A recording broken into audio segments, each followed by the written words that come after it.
用線條規劃我嘅創意，用澎湃彰顯山石嘅個性。Hello， 大家好啊！今年2025年香港藝術家中國55個民族呢，呢個真係一個盛事。今次呢，由我嚟介紹回族，希望各位有時間多多光臨指教。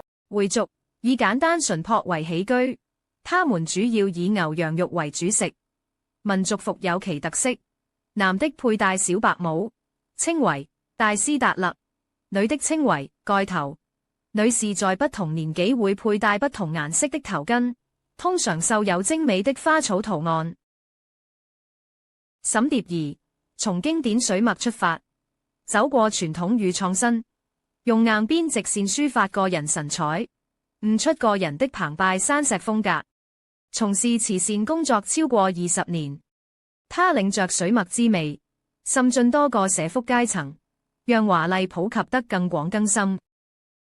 水染光弄影，肩光線路程。沈蝶兒 Rosita。